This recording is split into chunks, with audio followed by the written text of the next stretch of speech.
Golden State Media Concepts Baseball Podcast. We cover everything Major League, from spring training to the World Series. We've got your favorite club covered, from New York to Boston to LA. This is the Golden State Media Concepts Baseball Podcast.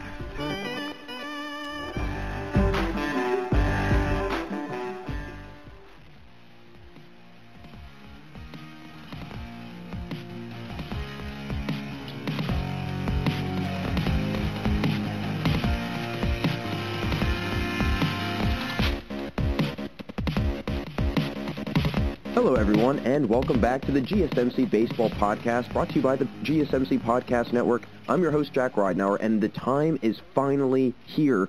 It is the week of opening day. Yes, opening day is literally 2 days away. I can't tell you all how geared up I am for Thursday. And not to mention, really excited to just share with you all on Saturday when I'm back on the show all of the different things I'll notice from opening day. But as always, hope everyone is hanging in there and staying safe. I've had actually a very wacky few days with a couple sporting events I was going to announce getting canceled because of COVID. We've had a couple issues there. A couple basketball games got canceled. Haven't had any issues with baseball yet. Had a couple softball games get canceled, so on and so forth. But slowly but surely getting through the athletic season. And then my buddy from college, one of my best friends from college, flew into town over the weekend. Got to see him and get to visit with him a little bit, and then got the gang back together, which is always a really, really nice thing. And then my parents are also in town. They're coming into town today on Tuesday. So a lot going on with me and everything on my end. But nonetheless, I am super excited for this episode today. So I'll dive right into what I'll be discussing. So I'll first get right into some news and any sort of interesting stories and one final spring training update before we can finally get into some regular season baseball in just a few days. And later on, I'll get into some of the best opening day performances that have occurred over the last few seasons and throughout MLB history, and just kind of share my thoughts on what I've seen in opening day performances. And then I'll discuss which teams who have been playing really well recently in spring training can most likely carry this momentum into the regular season and continue to play well. And then, as always, make sure you stick around and stay right here for the final segment today, where I'll be ranking and predicting who I think will be my top 10 worst teams in the MLB this season. I'll go through and I'll rank those and predict those. So it's going to be a jam-packed show, a lot of things going on. I'll first jump into it with some very unfortunate news for the Chicago White Sox. Eloy Jimenez out 5 to 6 months. We may or may not have seen this, for a ruptured left pectoral tendon. So that's a big blow for the White Sox, right? I mean, that's a guy that was one of their best home run hitters, one of their best hitters in general, and he's not going to be with the team until at the earliest, most likely August. And so at that point, you know, you have probably about, depending at what time in August he comes back, maybe about a month and a half, maybe a month if it's the end of August, and who knows at what point in the season the White Sox will be in terms of where they stand in the AL Central. They might not have any problems because they're so stacked and they've got so many talented guys that missing Eloy Jimenez might not be that big of an issue. But at the same time, I have to remind myself, Jimenez is a very good hitter. And last year, I think having Jimenez hit so well really counterbalanced having a guy like Yoan Moncada who did not hit well at all. It kind of evened itself out. Now this year, you don't really have that luxury of, okay, if Moncada's not hitting well, maybe Jimenez is going to hit well. Now you don't have Jimenez to go to. And so Yoan Moncada's going to have to step it up. Jose Abreu's going to have to continue to bring it like he's always done. Same with Tim Anderson, so on and so forth. They're going to have a lot of help from a lot of the other guys on the team. But I still have a lot of hope for them. I mean, let's face it, the Indians lost more than they gained. And so I think the Twins would be the only competition the White Sox have. And we all know what happens with the Twins. They wind up fizzling out towards the latter part of the season. They start to plateau, and that's all she really wrote for the Minnesota Twins. So just wanted to briefly touch on that. But I want to now get into a little story that involves actually Kirby Yates with the Blue Jays. There was a lot of things going on in the offseason that I don't know if people really realized. I personally did not realize. And it was a report that recently came out that he actually had a couple issues occurred during this offseason with contracts and physicals for the Blue Jays, and that have seemed to kind of backfire for the Blue Jays, in all honesty. And I think I don't want to say they're backtracking right now, but they're definitely taking a couple steps backwards right now, and it's not a good time to be doing that, especially with how close we are to opening day. So going back into 2020, the reason why Kirby Yates was not very good last year is because, again, he only played in about 3-4 games, if I'm not mistaken. He had elbow issues, wound up having to get surgery to remove some bone chips in his elbow. And again, he's been nursing that, rehabbing that all throughout this offseason. And things seem to be fine. Come December and getting into January, things seem to be all right. And at first, it was reported that the closer was going to be going to the Braves, and they had initially focused in on anchoring that bullpen at presence and having Kirby Yates there. And then what happened was the Braves actually performed a physical on Yates, and the things came back, and they were a little concerned after seeing some physicals and seeing some x-rays, some MRIs of his arm, of his elbow.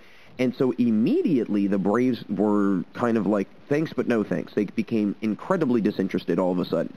So then he had initially been talking to numerous different teams, and the Blue Jays was one of those teams.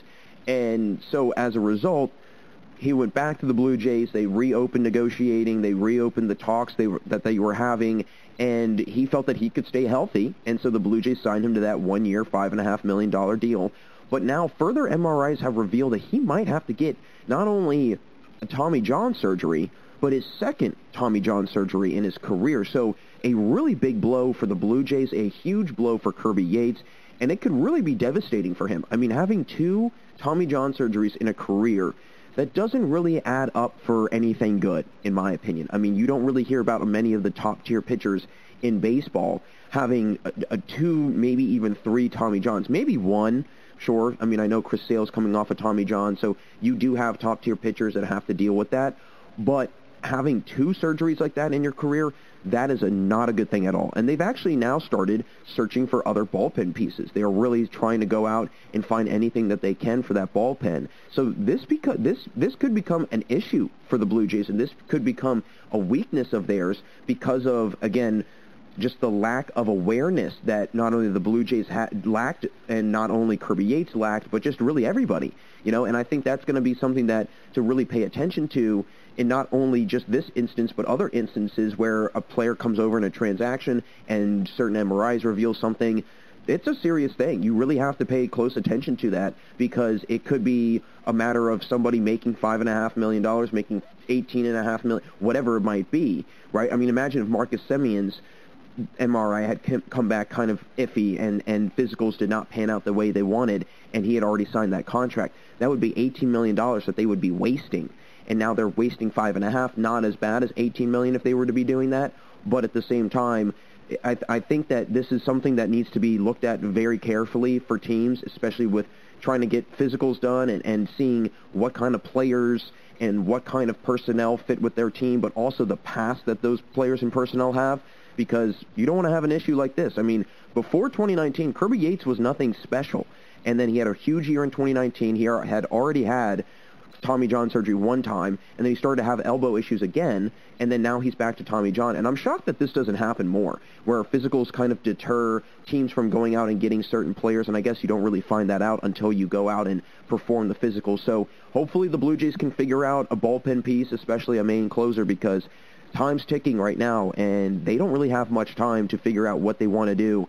And if that is an issue for them, and a weakness, if you will, the bullpen pitching, if that becomes a problem down the stretch, it could be the difference between them making, the ALDS versus the ALCS, or even the ALCS in the World Series. Who knows? So hopefully Toronto figures it out, and hopefully Kirby Yates can get back to full health sooner rather than later. But now I want to get into some, quite frankly, really wild news in baseball involving what the MLB plans to do to prevent pitchers from doctoring baseballs and potentially altering the way balls are, and it's very interesting as to how they'll go about doing this. Basically, the MLB has started to, and they're going to start cracking down on pitchers who are fixing balls, who are trying to do certain things to the baseball in order to allow for either a better grip, allow it to have more spin on the ball, whatever it might be.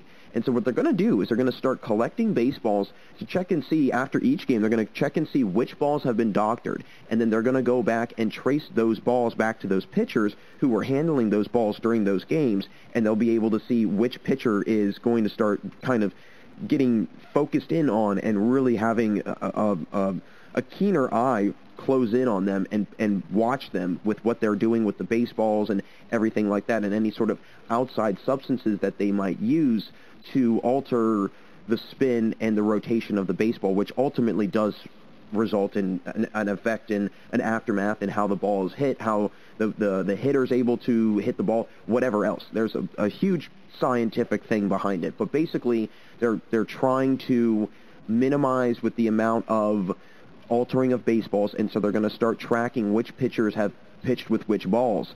And what they're going to do is also they're going to start placing security around the clubhouses to monitor any sort of violations. They're also going to use StatCast to try and track the spin rate of certain players, and if there are any red flags that might occur. So if they see a spin rate at a certain kind of rate, if you will, and then after 2 or 3 games they see it jump up way too high, way too quickly, then there might be some red flags that get raised, and there might be kind of, you know, a little bit more of paying attention towards that certain pitcher, whoever was handling that baseball. And the MLB is still trying to figure out what they want to do about a punishment, because they don't want to become kind of the league that's suspending guys constantly left and right. I don't think they want to have, and I don't mean to draw a cross-sport correlation, but kind of how the NFL has become synonymous with suspensions and having guys that, you know, some of these hits that are not quite frankly illegal hits, right, and tackles and everything else in football, and now they're, you know, starting to get, you know, incredible fines, and they're getting suspended and left and right. And so the MLB is not trying to kind of fall into that same path in getting guys suspended over and over again for doctoring the ball or messing with the baseball or altering it in any sort of way. And so they're trying to avoid that. And there is no word on exactly what kind of substances they're looking for. So I feel like until they figure that out, they can't really issue any sort of punishment. What they're really trying to do is they're trying to just monitor and almost take notes of which pitchers will be ones that they have to watch a little bit closer than others because of, again, what they might find in the reports, what they might find in the baseballs, and whatever they might find in kind of substances that they're going to be using to try and alter these baseballs. And Manfred, I mean, again, he's wanting to try and change baseball, and he's trying to find more action in a non-action sport, which to me, I don't really understand how he can bring action out of that, because I think baseball's main fundamental core is not having much action, so I don't know how he's going to alter that. And the doctoring of baseball affects that because, I mean, it makes it hard for balls to go in play. It makes it hard for batters to hit balls in play, put them in fairly, put the ball in play well. You know, guys are having high strikeout rates. Guys have high walk rates. And as a result, it prolongs the game, it extends the game. But now the spin rate is up. Now velocity on fastballs is up. Everything is up. And so as a result, it affects the entire game. And it's going to be hard to differentiate between, you know, who is using a foreign substance to improve grip or to enhance spin rate and who's not. That's going to be another thing. How are they going to test that, right? I mean, let's face it. They've been able to figure out ways to hide steroids in certain drug tests. I'm sure they're going to be able to figure out ways to hide certain substances in order to increase the spin rate. I'm sure they're going to figure out ways to hide that. Or they're going to say, well, I was just, you know, wiping the sweat off my eyebrow or whatever it might be. So that's going to be a lot of fine dancing, I feel, that the MLB is going to have to do with its pitchers, with the players, and having honest and open conversations about it. And, again, not being...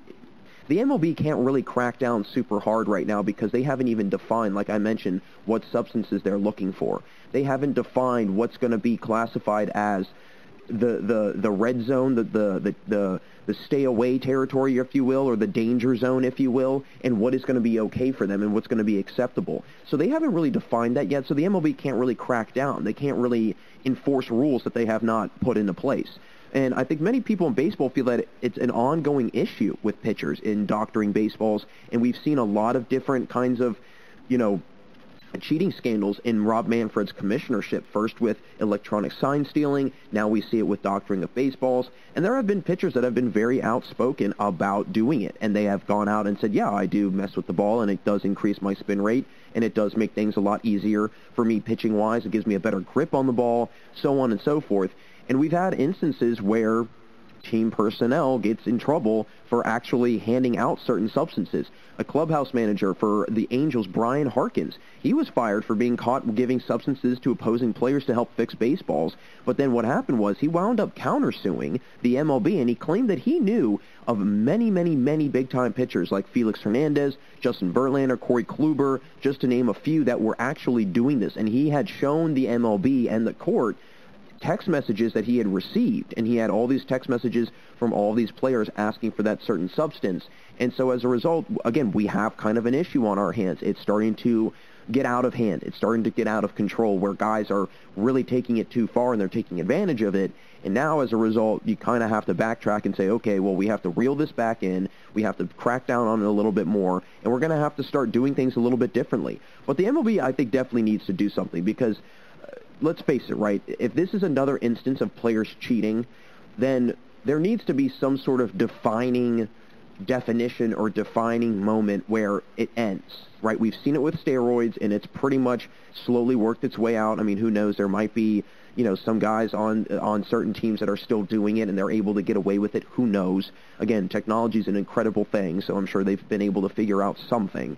But then at the same time, now you've got sign stealing, and electronically. It's not just the old-fashioned sign stealing. It's literally using cameras and different angles to get certain signs from teams. And then now we have doctoring of baseballs. So there's a lot of issues, I think, that need to be addressed, because if this isn't addressed, it's going to just continue on and it's not going to end. And as a result, it's going to continue to affect the sport of baseball. So I don't hate this. I actually really like that the MLB is going to crack down on this, and they're going to improve this and hopefully weed out who is doing what they shouldn't be doing and try and crack down on that and limit that. I'm also going to be curious to see if we're going to see a massive kind of change or switch up in performance in certain pitchers once this starts to get, enforced a little bit heavier. So that's something I'm going to be paying close attention to. But ultimately, I like what the MLB is doing there. But I want to now just run through some of the latest updates on what games will look like this year and really how many fans are allowed to attend games and which teams are now allowing fans in the stands. There's a new updated list, and I'm pulling it up from The Athletic. And really, I'm kind of impressed that a lot of these teams are allowing this much or this amount of fans in the stands. So I'll just run through the different teams and kind of what's allowed, what's not allowed. The Angels are going to be allowing 20%. They're selling single-game tickets. About 9,000, a little over 9,000 people are allowed. The Astros are up to 50%. So over 20,000 fans are allowed to go to Astros games. And then the Athletics, they're at 20%. The Blue Jays, 15% capacity. The Braves are at 33% capacity, so a little over 13,000, so they're a little higher. And then the Brewers are at 10,000. The Cardinals, they're at 32% with 14,000. The Cubs are at 20% with 8,000. And that's very interesting to me, seeing how these kind of Midwest Central teams, and I had mentioned this before in a couple episodes, how the Central is going to take a potential huge financial hit this year because a lot of where they generate their core financial, where they get most of their money is from ticket sales, from in-game ticket sales, in-game sales in the concession stand, inside of the stadium. And so I'm not shocked that teams like the Brewers and the Cardinals are kind of easing up on some of these protocols and some of these guidelines, if you will, because they need people to come in. They need people to come to the games, and that's the only way they're going to be able to survive. So I'm not shocked by that at all. I know that the Pirates, I believe they're doing 20% this year. So a lot of these teams are doing 20%, and we'll go through this list. Not many of them are below 20%. I know the Blue Jays, they're one team that's below 20%. But then you go to the Diamondbacks, they're at 25%. Dodgers are 20%. Giants are 20%. The Indians, another Midwest team, they're at 30%. The Mariners are at 18.9, so a little over 9,000. But there are some teams that are kind of iffy on what they're going to do about single-game tickets. For example, the Dodgers, they're doing a lottery for opening day for their tickets. The Giants are only allowing fans for single-game tickets if inventory allows. So they're probably going to give it to season ticket holders first, and then whatever's left over, they'll then sell those. But then the Indians, it's still to be determined on whether or not they're going to have single-game ticket sales. But then some other teams, looking at the Nationals, they're only at 12% capacity. 5,000, they're not allowing single-game tickets yet. The Orioles are at 25%. The Padres are at 20%. Phillies are at 20%. The Rangers are the only team at 100% capacity. And then the next highest would probably be the Rockies at 42.6%. But very similar to some other teams, they're only going to sell single-game tickets if inventory allows. So that's very interesting to me that they're allowing that high of a percentage of people to come into the stadium, but they're not going to sell single-game tickets unless the inventory allows. So they must have a lot of season ticket holders in Colorado.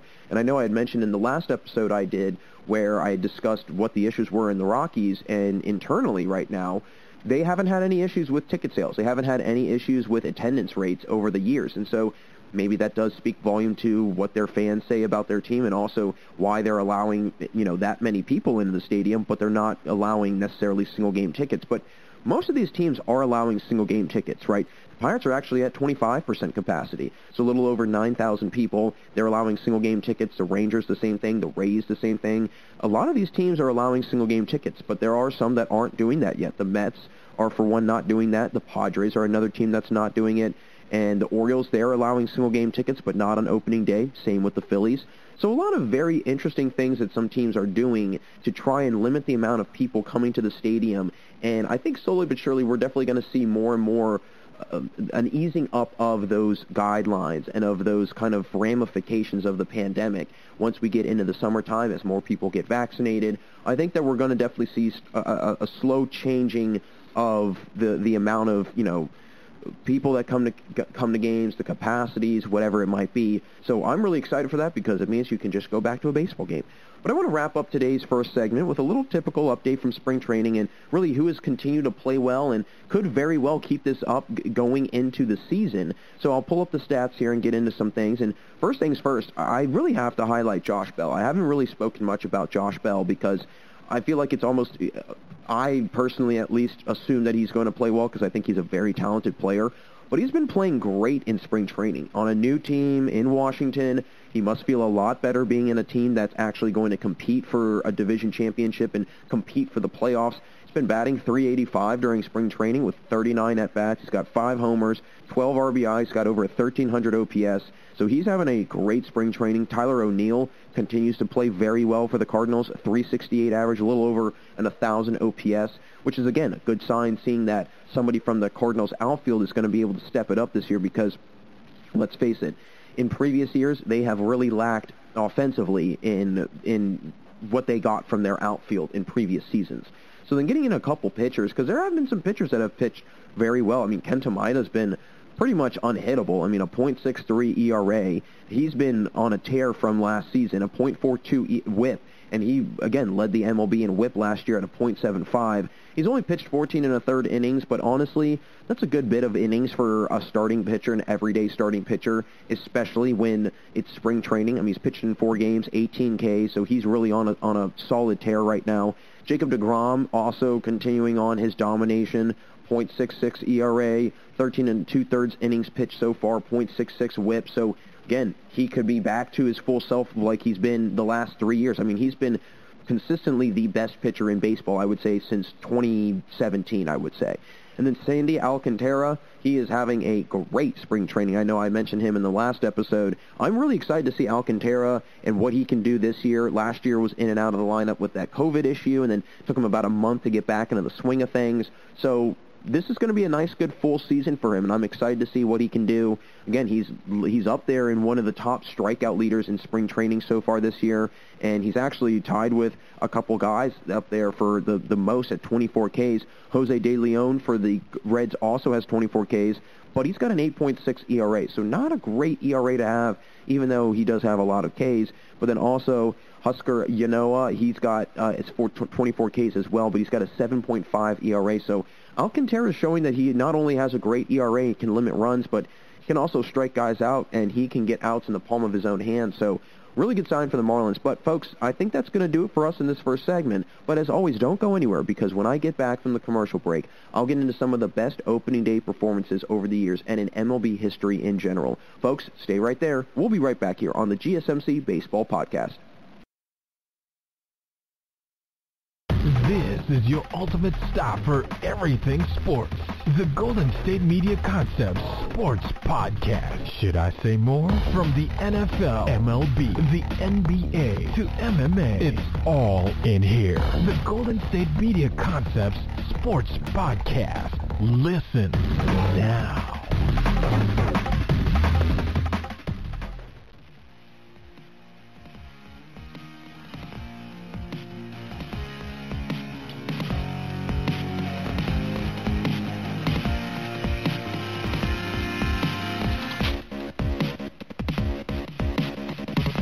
Welcome back to the GSMC Baseball Podcast. Jack Ridenauer with you all, and in our first segment, I got right into some of the latest news stories in the league and also an update from spring training as usual. But make sure you stick around for the last segment today on the GSMC Baseball Podcast, as I'll get into predicting and ranking the top 10 worst teams that I think could play out this year in this 2021 season, because there are some teams I could see really struggling. But I want to now get into some of the best opening day performances of all time, since we have the opening day of the season coming up in literally 2 days. I mean, I'm excited. I'm really excited, and I think it's because we haven't had a full baseball season that started on time in basically 2 years. So that's a long time to not really have actual baseball. I know we had 60 games in the summer last year, but let's face it, that was completely weird. That was just really out in left field.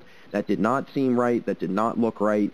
And it's going to feel really good to get back into some normalcy here. So I'm going to jump into it. I'm going to dive into a couple big-time performances over the years in opening day. First one I want to discuss was in 2005 with the Detroit Tigers, as Dmitri Young, former slugger for the Tigers, went 4 for 4 from the day with 3 home runs. He was hit by a pitch. He had 5 RBIs. The Tigers wound up winning over the Royals 11-2, and Dmitri Young is the only player to ever hit 3 homers on opening day while also having 4 hits. So again, a very historic season, or at least a very historic start to the season for Dmitri Young. And Dmitri Young, he was a pretty solid hitter. I remember him with the Nationals for a brief bit when I was growing up in D.C., and he was again, a very good baseball player. He was somebody that I wouldn't say was an all-star by any means, but he was definitely somebody that if you needed a big hit, he was going to go out and do that for you. I mean, he was a 2-time All-Star. He was the NL Comeback Player of the Year in 2007 when he was with the Nationals. But again, a huge opening day performance for him in 2005.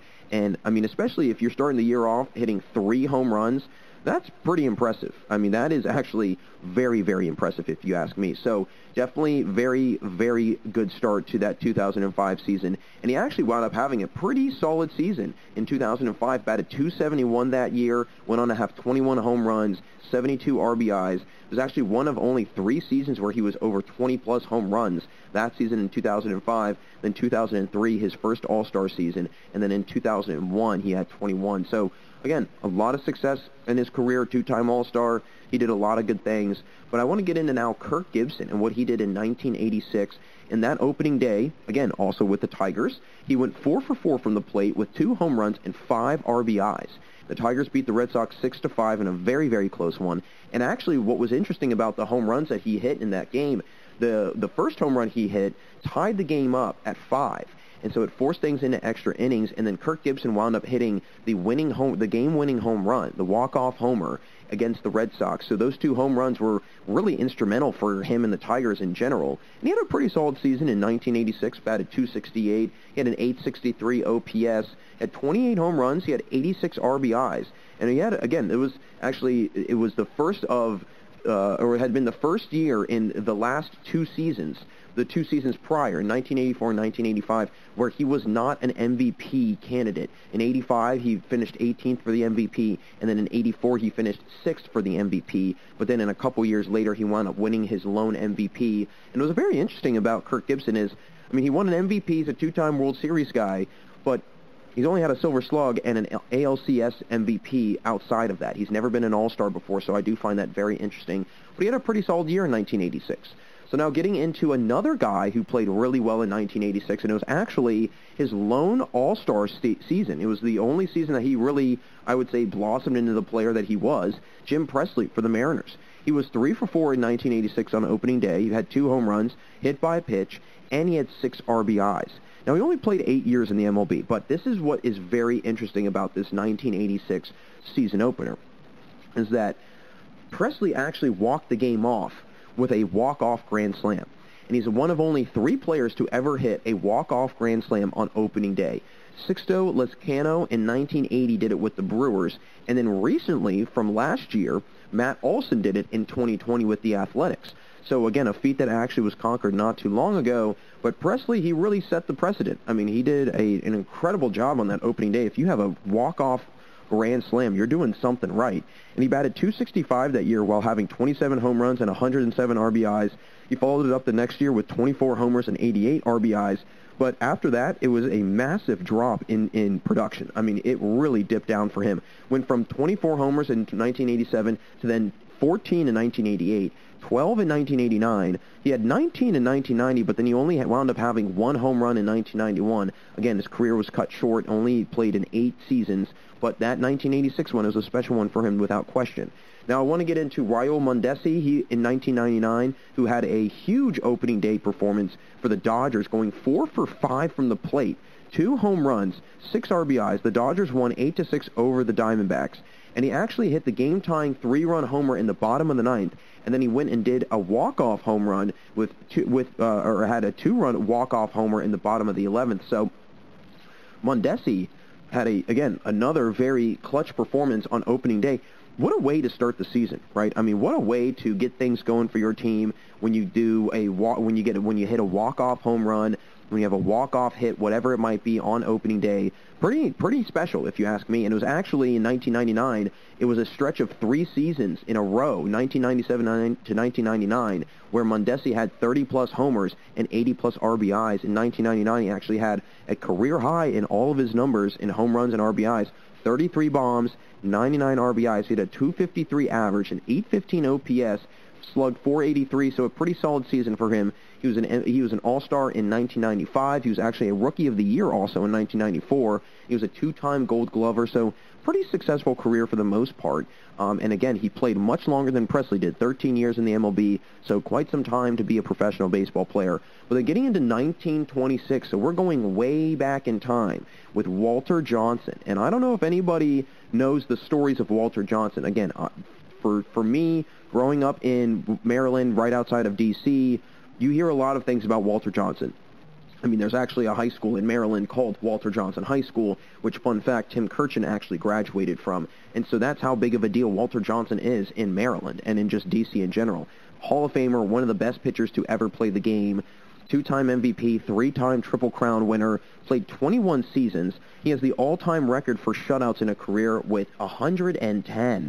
And in 1926, it was actually his second to last year playing. He was 38 years old at the time. 38. Okay, so you have to keep that in mind. And again, this was not his greatest season ever. He had a 3.63 ERA, and that had been one of the higher ERAs he actually had. At that point, actually, it was his career high in ERA, and then the next year in his career high was a 5.1. So those last 2 years he started to fizzle out a little bit, but he still won 15 games that year. He lost 16 games, and that had actually been the first losing season he had since 1922. So he went on a 4-year stretch where he was winning, again, after that 1922 season where he kind of had a little hiccup. But on this opening day in 1926, he went 15 innings. 15 innings. He's 38 years old, and he went 15 innings, gave up only 6 hits over those 15 innings, no runs, 3 walks, and 9 Ks. And what's interesting about the 9 Ks is there's a little discrepancy in the history books on whether or not it was 9 Ks, because on some record books it says 9 Ks, but actually in the newspaper reports for the next day, the box score had actually said 12 Ks. So there's a little bit of a challenging on whether or not he had 9 Ks or 12 Ks. But nonetheless, the Senators won in a close one, 1-0 over the Athletics. And like I keep mentioning, he was 38 years old at the time. He pitched in 260 innings in 1926. That is astronomical when you're 38 years old.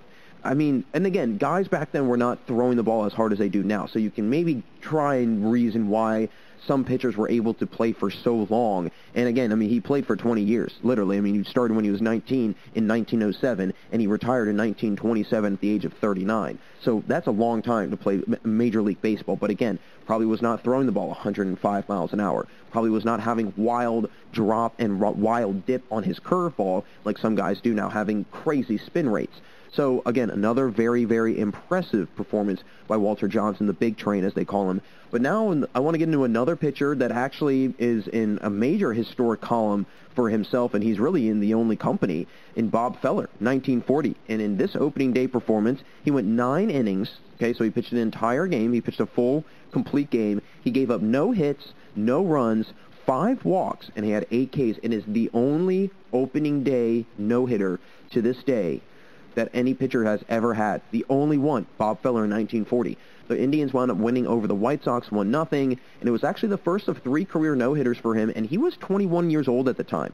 So these guys were doing some incredible things at such young and old ages that almost just defy logic, right? I mean, Bob Feller started playing baseball when he was 17 years old professionally. Now, he only pitched in 14 games, but then soon enough, he's 22 years old, and he's pitching in 44 games. So that's a huge increase in a matter of just a couple years, not to mention, I mean, the guy is younger than I am right now, and he was going out and starting 40-plus games. And then he had a little gap in between his career where he went out and served in the military during World War II. He comes back, and he continues to dominate. He was an all-star for 4 years after he went to the war, and then he was an all-star the 4 years leading up to when he went to the war. So an 8-time all-star, played it 18 years, Hall of Famer, Triple Crown winner.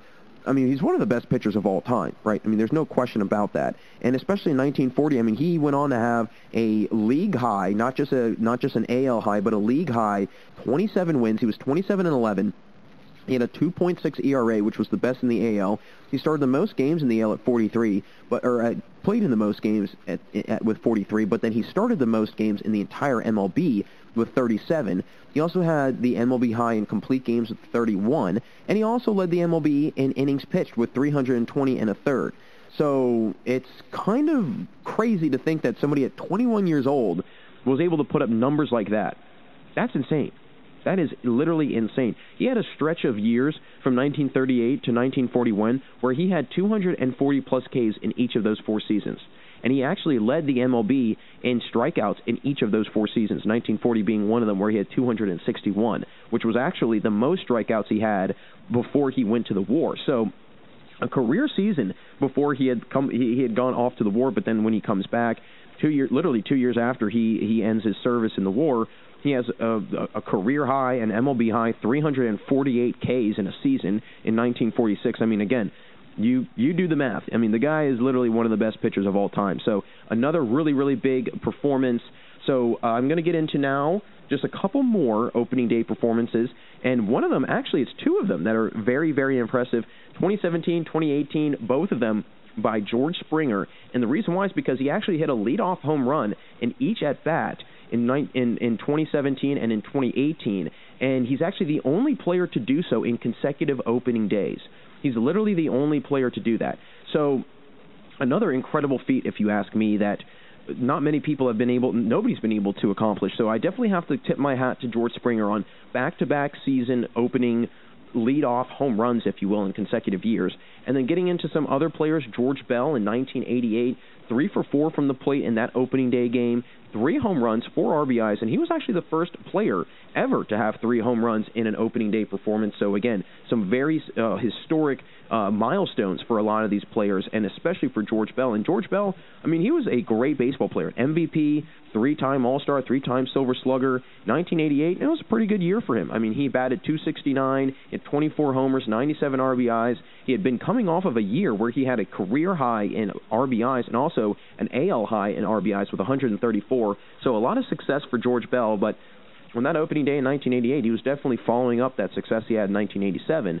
And then getting into the last 2, 2001, Craig Begio, 5 for 5 from the plate, scored in 3 runs, and he's the only player in MLB history to go perfect from the plate while appearing in 5 or more plate appearances. So again, something that's pretty impressive if you ask me, that not many players have been able to do. Nobody's been able to do that, actually. And it's kind of insane to think that a player was, able to go 5 for 5 from opening day and really, again, be that perfect that early on in the season, because a lot of the times when you're getting back into the groove of something, guys haven't been playing for 3 or 4 months, it's going to be a little bit harder for you to get back into a rhythm right from the jump. And yeah, you have spring training, but at the same time, it's not real live baseball. And then once you get in the opening day, that's when things really ramp up. So pretty impressive start for the 2001 season. And then finally, 1975, Willie Stargell for the Pirates. 4 for 4 from the plate, 2 homers, 2 runs, 3 RBIs. An incredible performance for Willie Stargell. And Willie Stargell really goes down as one of the best, in my opinion, one of the best, Pirates of all time. And now living in Pittsburgh, it's really kind of interesting to see just how much he's been revered as a player in the city. And in 1975, he actually had a pretty good year, 295 average, 22 homers, 90 RBIs. So he definitely continued on from that very successful and very strong start to the season that he had in that opening day performance. But again, just a couple big-time performances. I'm sure we'll see some huge monumental performances also during this opening day, if you will, because again, we're literally 2 days away from opening day, folks. We are right there. We are literally right there. And then once we jump over that line, it is no going back, and I can't wait to get to that point. But folks, I think that's going to close out things here for us in our second segment on the GSMC Baseball Podcast. Thanks again for tuning in. Coming up after the commercial, I'll share which teams that have been playing well in spring training, and I could see carrying over that strong play into the regular season and having a great year ahead of them. It's been a lot of fun so far, but we got a lot more to go, so don't change that channel. We will be right back here on the GSMC Baseball Podcast. Tired of searching the vast jungle of podcasts? Now listen close and hear this out.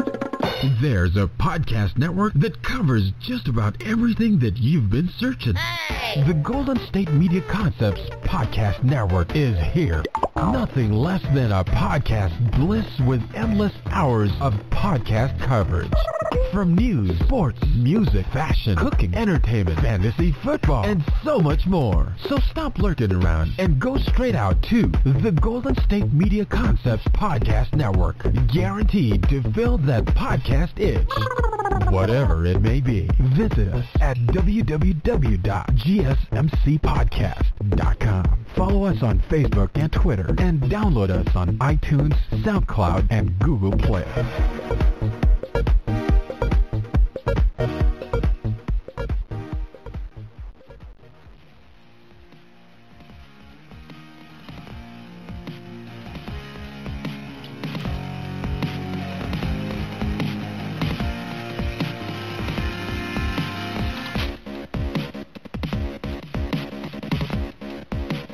Welcome back to the GSMC Baseball Podcast. Great to have you all here still with me today, Jack Ridenhour again. And in the previous segment, I got into some of the best opening day performances in baseball history, and which players have set some insane opening day records in the history books.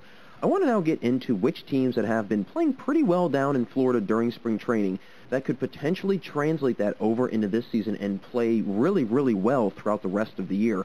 Now, I'm also going to highlight some teams that are struggling that I think will turn it around come regular season time, and then also some teams that are doing well that I don't think it will translate over into the regular season at all. So getting into some teams that I think are going to have great regular seasons that are also having really good spring trainings. First things first, the Blue Jays. Off to a great start in spring training, 14-8 right now. And I know that I had mentioned Kirby Yates not being with the team anymore, and at least because he's got to get Tommy John surgery and everything else.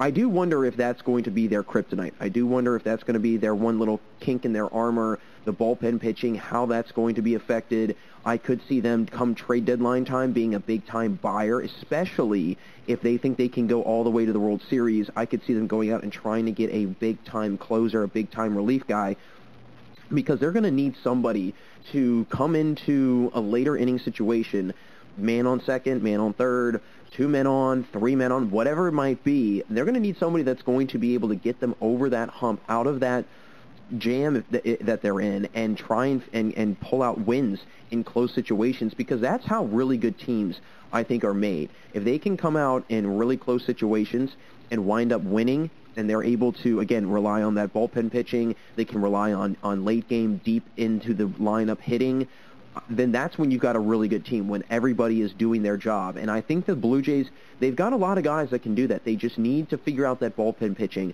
But I definitely think they're going to be very good this year. And then the Cubs, they're having a great spring training, 13-7.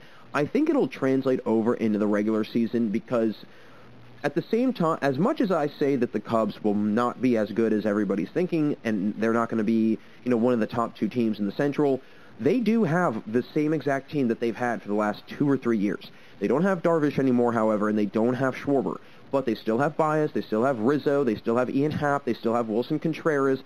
They still have a majority of the team that they had in 2016. So this is still a really good team, and I think people often forget about that. I think that we kind of get lost in the, oh, well, the Astros have been really good. The Dodgers have now kind of risen up and taken over the NL, and we forget about the Cubs. The Cubs are still a really good team. I think that right now, especially with Theo Epstein stepping down, I think they're kind of going through a little bit of a changing in not necessarily ownership, but a changing in just, front office management, just, overall internal, just internally, they're going through kind of a little bit of a change right now. And so I think that they still can be a good team. And again, the Central's not a tough division at all. The Central is not going to be a hard division for anybody, really. So it can be really any team's ball game. I would say minus the Pirates, but it could be the Reds division this year. It could be the Brewers. It could be the Cubs. But I do think the Cubs are off to a really good start. And I will say, Jock Peterson is slowly but surely becoming potentially one of the biggest gets in this offseason with how well he's been playing. I mean, he's been at the top of the leaderboard in hitting for most of spring training. So that is a really good sign that they kind of have replaced Schwarber with Peterson, and he seems to be producing at a much higher rate than Schwarber did while he was in Chicago. So I think things are on the up and up for the Cubs. And then some other teams, the Angels, they're 12-9 in the spring training right now. And I was watching ESPN the other day, and Jessica Mendoza did this great piece on the AL West and how the Astros are clearly on the downspin right now. And I've been saying that for months. I think that they are nowhere near the teams that they've been in the past. They're starting to lose guys, not slowly but surely, faster than I think they had expected. I did see that they re-signed, I believe, Lance McCullers, so that is a good sign for them. But at the same time, I don't see them in the next 2 or 3 years being the dominant team that they've been the last 2 or 3 years. And I think it can be either the A's division or it can be the Angels division. The Angels are due for a good season. They have one of the most talented teams that performs at such a low level. They are literally one of the most talented bad teams in baseball, if that even makes sense. A talented bad team. And I saw that the defensive plays that Jose Iglesias has been displaying over at shortstop have been incredible. You've got Anthony Rendon at third. Mike Trout has been playing well. Shohei Ohtani, if he can play at this level that he's been playing at, pitching and hitting, A, and B, staying healthy. That's been a big theme in his career, is just not being healthy. If he can stay healthy, I think that he can revolutionize baseball. He really can. I mean, he is, in my opinion, and I don't think people really realize it because he has not displayed it quite yet, he's a once-in-a-lifetime player. I mean, you don't see a guy that can pitch this well and hit this well at such a high level to the point where you want him to not hit at the bottom of the basement in your lineup. You want him to hit 5, 6, 7, even 4, 5, 6. You want him up more in the middle towards the upper part of the lineup because he's such a good hitter. And no other pitchers are like that. That's not something that you see very often. So I am very intrigued to see how the Angels do this year. I think they are due for a good season, and I think that it's a long time coming for them because, again, they've got arguably the best baseball player in all of baseball. And they, year in and year out, find themselves at the bottom part of the MLB in terms of record and just performance each and every single year. They haven't been in the playoffs since, at least 10 years, 9, 10 years. I mean, it's been a long time since they were in the playoffs. And so, as a result, I think that they are due for a good year, and I think that this is their opportunity. Come trade deadline, I would pay attention to this Angels team, especially depending on where they sit in the division. If they are in striking distance of first place, if they are sitting in with a solid wild card spot, I could see them making major moves come trade deadline time and really trying to bolster this team, and we've already seen it with Dylan Bundy going out and getting him last year, had a huge season for the Angels a season ago, getting Alex Cobb this offseason. I think that was actually a really good pickup for them. I think that even though he hasn't pitched great while he was in Baltimore, he still showed signs that he is a capable pitcher. So I definitely think the Angels can translate that over into the regular season. And then obviously the Dodgers and the Yankees. Dodgers are sitting 10-8 in spring training right now. The Yankees sitting at 13-8. For the Dodgers, I mean, it's kind of a given. There's no way that they're going to be bad. The way that they would have to be bad is if 3 guys got injured and somebody like Cody Bellinger continued to play bad like he did last year. I mean, they would literally need guys to just not perform or not even just show up on game day. That's how good they are. They are a really, really, really good team. So there's no question in my mind that they're going to be able to translate that over. And quite frankly, I think that 10-8 record's a little deceiving. You look at that and okay, they're 2 games above 500. That's not great. That's okay. But and especially in the standard of the Dodgers. But let's face it, they probably haven't been playing everybody on a daily basis. giving them the whole full game reps. They've probably been rotating guys in and out, and they're still 2 games above 500. So that tells you how good of a team they are and what they can do. They've got so many talented players all across the field, and not to mention the pitching's incredible. And you add Trevor Bauer, who's been pitching very well in spring training. If Clayton Kershaw can stay healthy, Walker Buehler's one of the best up-and-coming pitchers. Dustin May, Julio Urias, Kenley Jansen, Blake Trinan. I mean, they've got a stacked team. The NL West is going to be fun with them and the Padres. But then the Yankees, again, it's very similar. It's kind of a given. I will say, though, I am a little speculative of their pitching. And I say this all the time. I say this all of the time because I don't know what to think of Jameson Taillon. I don't know what he's going to be doing this year. Is he going to be healthy? Is he not going to be healthy? Is he going to perform, at a high level? Or is he going to kind of be like how he was in Pittsburgh, where he performs well for 5 or 6 games and then you don't hear of him after that? Right, and Garrett Cole, I think he kind of had, not a great year, not a bad year, a pretty solid year last year, but I definitely don't think it was in his standards that he would necessarily want. I'm curious to see once Luis Severino comes back, what that will do to their rotation, right? If that's going to be a big piece for them, kind of like a secret weapon, if you will, in their starting rotation. I am curious to see what's going to happen there. I know he's been kind of in and out of the rotation. He's dealt with injuries. He's dealt with off-the-field issues. And so I think that getting him back is going to be a really big piece for them. I think that they are going to need another arm to go to in the event that a guy like Taillon or Kluber, who have been injury-ridden, potentially go down and are injured, right? And I think that's going to be something to pay attention to. But then their bullpen continues to stay strong, right? I mean, Darren O'Day, I think he's going to be a great add for them. Aroldis Chapman, obviously, one of the best, closers in baseball, arguably the best closer in baseball. Not to mention, Darren O'Day, he is having a really, really good spring training and coming over from Atlanta last year, previously with Baltimore, where he had some really, really good seasons. Looking at his Baltimore numbers, there was only a couple years where he had, a bad ERA, right? In 2012, 1.5. 2013, he didn't even, it was a 0 ERA. Then in 2014, a 1.2. 2015, a 2.6. And then in 2016, he had a 9. And then 2017, he had a 1.5. And 2018, he had a 1.2. So, again, that tells you a lot about what he can do as a pitcher. And especially if you have somebody like that coming out of the bullpen, that could be the difference between them and the Blue Jays, in all honesty, right? And this Yankees team, they have guys that are experienced. They've been able to play, further into the season as opposed to the Blue Jays. The Blue Jays don't have many guys that are used to playing into the fall time. And so I think that this could be definitely a team that people might, I don't want to say, are not taking as serious as they should because it's the Yankees. They're going to be taken serious no matter what. But I think a lot of us might be paying attention to, other teams in that division, like the Blue Jays, like the Red Sox, maybe even like the Rays.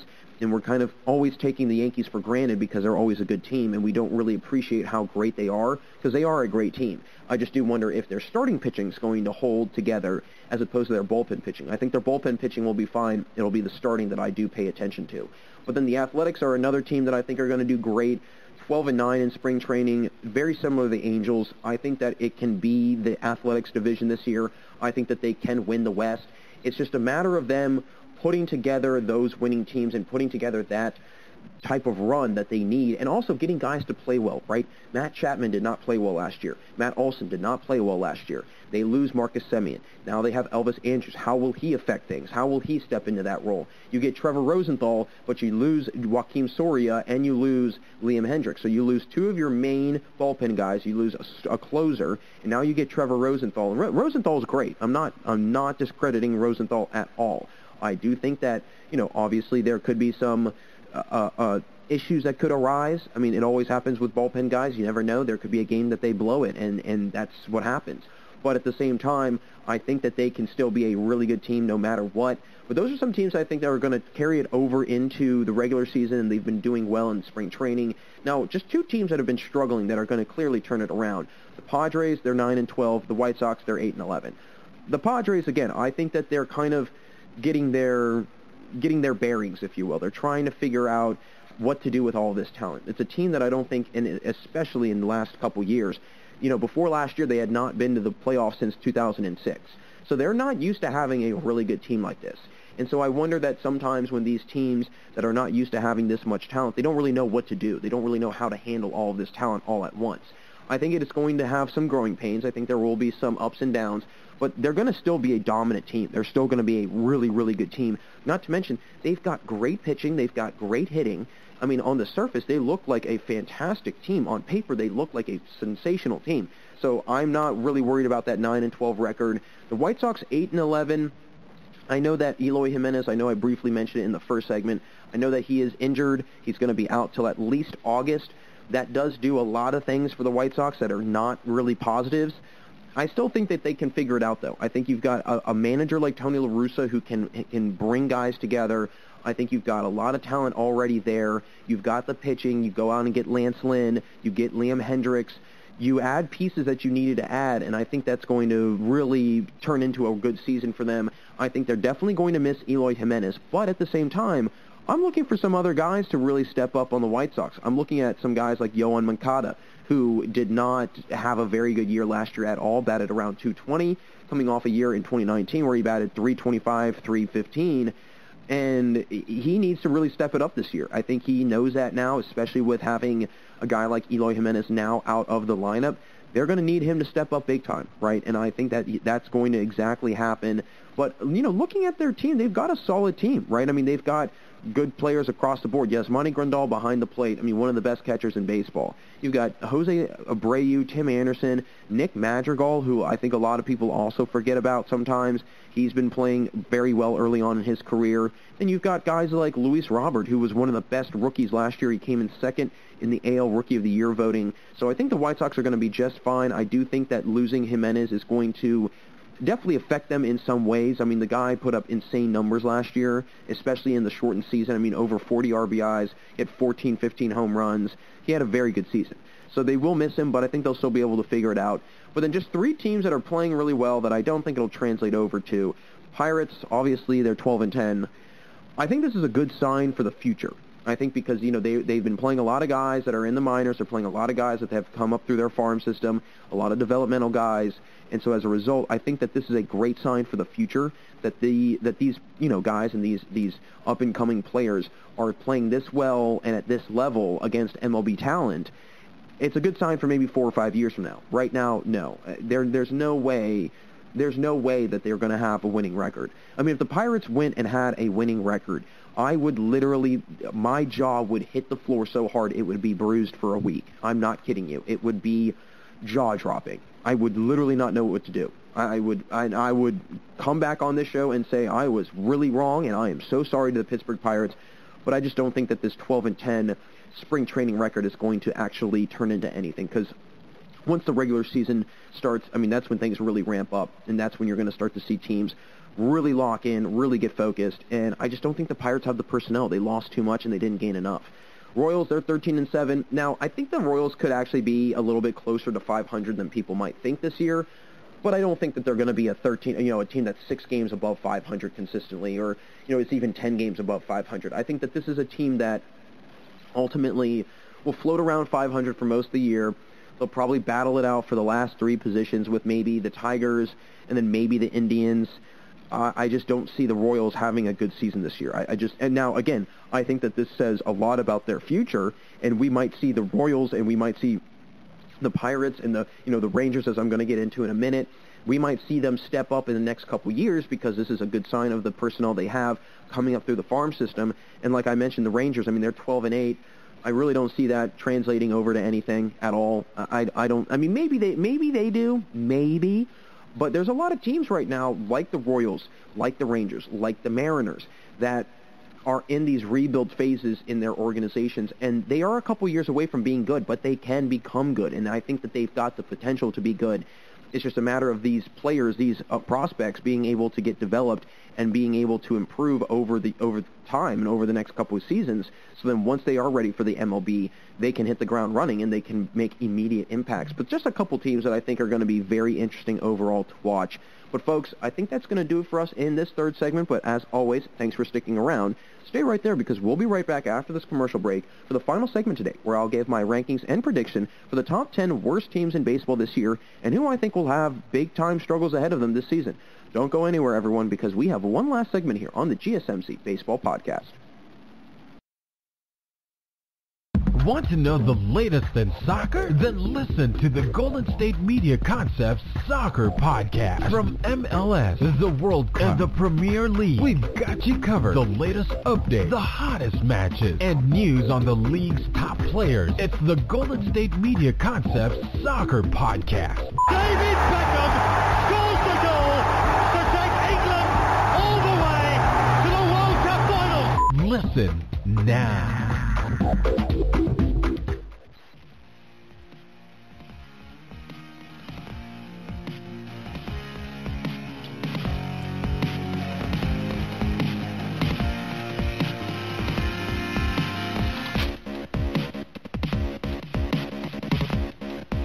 Hey everyone, and welcome back for the final segment here on the GSMC Baseball Podcast. Jack Ridenauer still with you. And in the previous segment, I got right into sharing which teams that have been playing well and struggling will be able to translate that play over into the season or can turn things around before the season starts. But I want to wrap up today's show ranking and really predicting which teams I think will be the top 10 worst teams in the MLB this season. So I'll start from 10 and work my way all the way down to 1. Now, the first couple teams, they're a little iffy for me. 10 through 7, I don't really know how to rank these. I think 6 through 1, it's a little bit more of an accurate representation. But 10 through 7, they're a little up in the air for me. So starting at number 10, I'm going to say the Giants. I'm going to say the Giants are going to be the 10th worst team in baseball this year. I don't know what to think of the Giants. I think the Giants are kind of, again, they have now become the best little brother, if you will, in the NL West between all the other teams. And really, again, you've got now the Padres and the Dodgers are kind of in that new category of big brother over little brother, if you will. And as a result, I think that the Giants have now become that other team that, you know, amongst them and the Diamondbacks and the Rockies, they're kind of the best team out of that three. But they're just not quite to the point where they are, where the Padres are. They're not quite to the point where the Dodgers are. They're kind of in a different spot right now. And I think that they're actually going to be on the up and up sooner than we think. Because, again, there's a lot of guys on this team that have contracts coming up. You've got Brandon Crawford, whose contract's coming up soon. Brandon Belt's contract is coming up very, very soon. You also have Jeff Samardzij's contract, which will free up $90 million in cap room. So you're going to have a lot of deals that are going to start coming up sooner rather than later. Now, I think they also have some other players that to pay very close attention to, like Joey Bart. Joey Bart did not hit well last year. Batted .233, had only 7 RBIs. And depending on what Buster Posey does this year, I hope that he comes back and plays. I haven't really heard anything. I haven't heard one way or the other, but I hope that he's able to come back and play. And the reason that is because I want to see Posey be that mentor for Bart to help Bart get to be where Posey is at this point in his career, or at least where he's been in his career.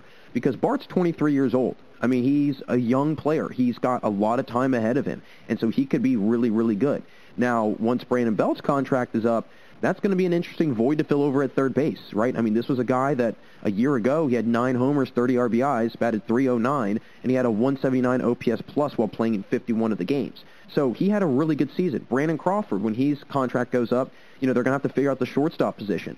I wouldn't be shocked if a team or one of the big-time shortstops in the free agent market wind up becoming a Giant. I really could see that happening. And so I'm wondering what they're going to do in the long term. I think that they could quietly be building themselves up into a really, really good team. But ultimately, I don't think they're going to be very good this year. So I've got them coming in as the 10th worst team in baseball. But then coming in at number 9, the Orioles. Another team, I think they're the counterpart in the East to the Giants. They're a team that eventually I think is going to be good. They've got young talent that can be really, really good, that has the potential and that has already shown that as well. I mean, they've shown that ability early on, especially last year. I mean, I was very surprised with them in the first couple seasons, or in the first couple weeks of the season. I was very, very impressed with how well they were playing and really just how well they were doing overall. And as you know, as a result, they slowly kind of fizzled out towards the end of the season, rightfully so, just because I don't think that they're at that point quite yet. But they've got guys that can play at a very, very high level. You know, they've got guys that are going to be coming up, you know, through the farm system that are going to be really, really good. And I think that, you know, guys like Hanser Alberto, he could be a really good piece for them. Guys like Ryan Mountcastle, who's going to be one of the best up-and-coming players in baseball, in my opinion. He could be another guy that has a major season for them. I mean, he batted .333 last year with 5 homers and 23 RBIs. 23 years old, just like Joey Bart is. And I think that they've got some, again, really talented players, but I just don't think that they're at that point quite yet. I think that they still have a little bit of time until they can really put together a winning team. I think that they still have a couple things that they need to work out. But all in all, I'm hopeful for their future, but not really right now. Now, getting into number 8, I've got the Miami Marlins. Again, they actually, out of the 3 teams that I've just mentioned, they have some of the most potential to be really good this year.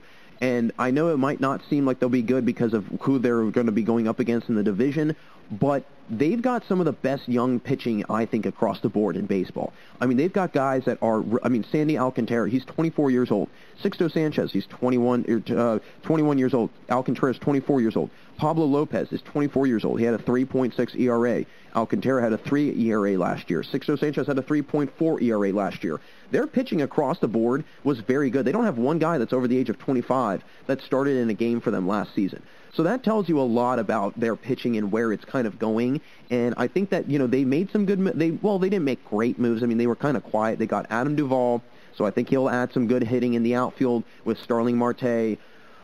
I don't know what to think of Corey Dickerson because half the time he's injured and the other half the time he's hitting well, and then all of a sudden he's not hitting well and he's injured, and it's always it's a big question mark for Corey Dickerson, in my opinion. And so I do think that, if he can be good and if they can get guys like Miguel Rojas playing well and Jesus Aguilar playing well, then they might be a better team than one might think. But right now, I just don't see it. I don't see them being that good this year. And then coming in at number 7, the Diamondbacks, I'm really, really, really concerned for them because Zach Gallen is on the injured reserve list right now.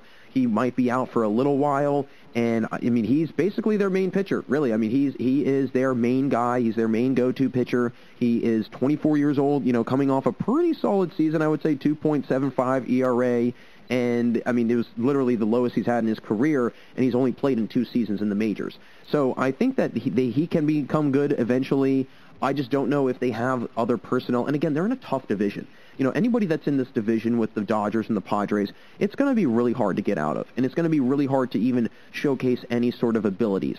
I will say Josh Rojas has been playing really well, so that's a nice sign for, a young player coming up through the ranks and playing well at a high level. You've got guys like Cole Calhoun, who's injured right now, but when he comes back, he can be a big home run guy. I mean, he's their only major home run hitter, and he led the team in home runs and RBIs last year. He had 16 homers and 40 RBIs in 54 games. Now, he only batted .226, but he slugged .526, and he had an .864 OPS and a .128 OPS plus, which was the highest on the team.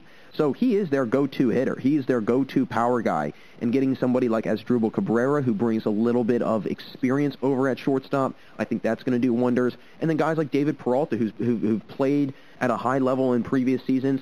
He played at a high level last year, batted .300. And so I think that they could be a decent team maybe again down the road, but I just don't see it right now. I just don't think that they've got guys that can really perform at a high level. I mean, looking at some of their lineup, you had your 5th hole hitter in Eduardo Escobar last year hitting .212. Your designated hitter was batting .188. And Cole Calhoun's average isn't great. It's .226. And your leadoff guy, your catcher, Carson Kelly, he batted .221.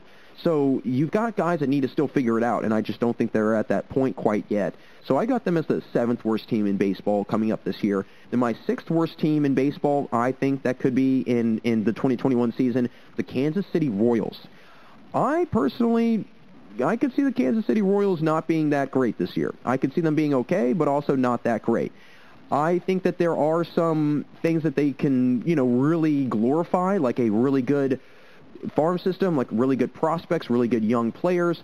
But other than that, I just don't really see a whole lot of hope for them. I really, really don't.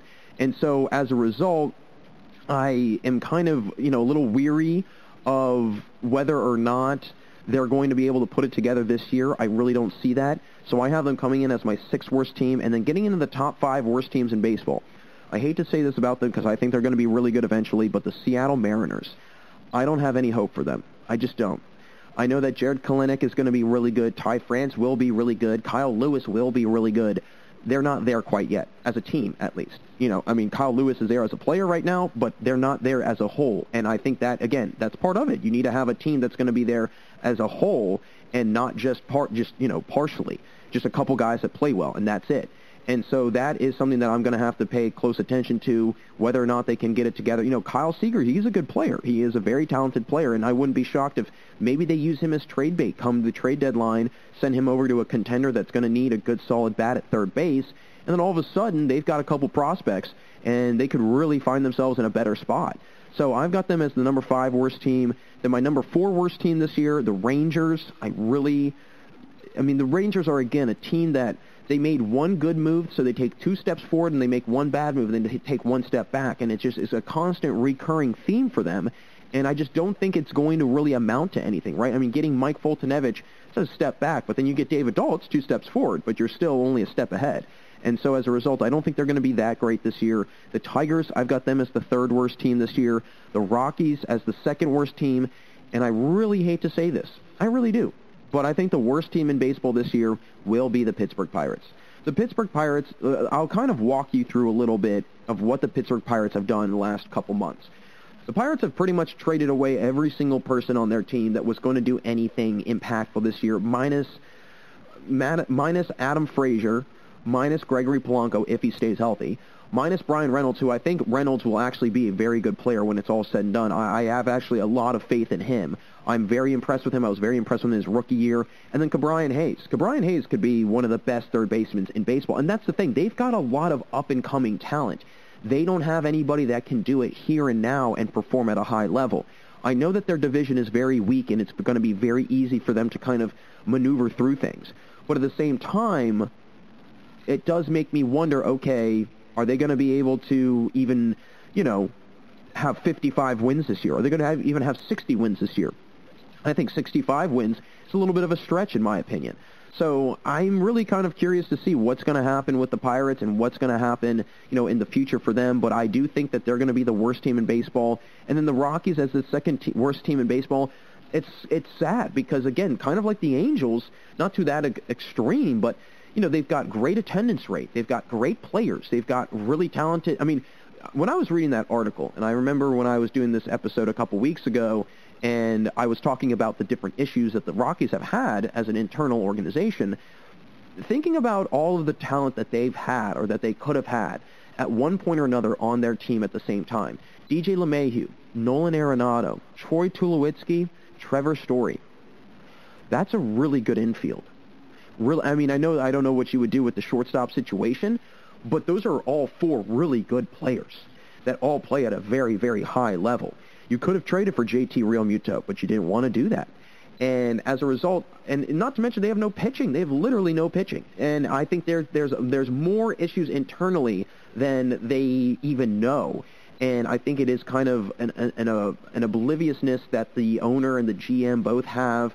And I think that eventually something's going to have to kick into overdrive for them, and they're going to have to be able to figure something out, because if not, they're going to start slowly deteriorating as a team. And even going back to last year, they came out really hot. They were one of the best teams in baseball, and then all of a sudden it was like some switch just got turned off, and they went back to square one. One of the worst teams in baseball. They plummeted from first to last in a matter of days, really, and it was kind of wild and puzzling to see how bad they went from, and how quickly it was too. So as a result, I really don't have much faith for the Rockies this year, but all in all, who knows what these teams will do. And I think that a lot of people are, again, just speculating what's going to happen with this year with COVID, and that could definitely play a big factor into things, especially with teams that are going to be in close division races. A guy gets it, he hasn't been vaccinated, he's out for a week, and that's 6-7 games where you could drop 5 of 6 or drop 4 of 6, and you could find yourself in first place one day, and then all of a sudden at the end of the week you're in second place trailing by a game. So that's going to be a big thing too. Some of these teams that I just mentioned, they could capitalize on teams that are ahead of them in their rightful divisions getting COVID and having outbreaks and having issues along those lines, so they could capitalize on that. I don't know if that'll be necessarily the case this year because it's not 60 games, it's 162. And so teams like the Marlins, who were in the playoffs last year but barely made it in, I don't think that's going to happen. And I would say maybe a team that's on the outside looking in of that top 10 worst teams that I just ran through, maybe number 11 would be the Reds. I'm kind of a little skeptical of the Reds right now. I don't really know what to think of them. And they're the same kind of situation. They made the playoffs last year, but just by the skin of their teeth. And I don't think that's going to be the case this year. And even with the Brewers, as a Brewers fan, quite frankly, I mean, it was embarrassing to see them go into the playoffs with a losing record. It just should not be acceptable. It should not be allowed at all. And so as a result, I definitely think that there could be some of these teams that I just mentioned that maybe wind up making a little bit of noise. But for the most part, I don't think it's going to happen. I think that a lot of these teams are going to struggle, and they're going to really, really struggle. And as a result, it's going to be a long season for some teams. But as always, folks, it's an absolute joy to join you all today on this baseball podcast. I think that's going to wrap us up here today. But as always, thanks again for listening to the GSMC Baseball Podcast, brought to you by the GSMC Podcast Network. I would like to ask that you please remember to subscribe to the show and write a nice little review for us. That really helps us out. And also, if you can please follow us on Facebook, Twitter, and Instagram, we'd really appreciate that as well. And as always, everyone, thanks so much for joining. And until next time, have a wonderful day. You've been listening to the Golden State Media Concepts Baseball Podcast, part of the Golden State Media Concepts Podcast Network. You can find this show and others like it at www.gsmcpodcast.com. Download our podcast on iTunes, Stitcher, SoundCloud, and Google Play. Just type in GSMC to find all the shows from the Golden State Media Concepts Podcast Network, from movies to music, from sports to entertainment, and even weird news. You can also follow us on Twitter and on Facebook. Thank you, and we hope you have enjoyed today's program.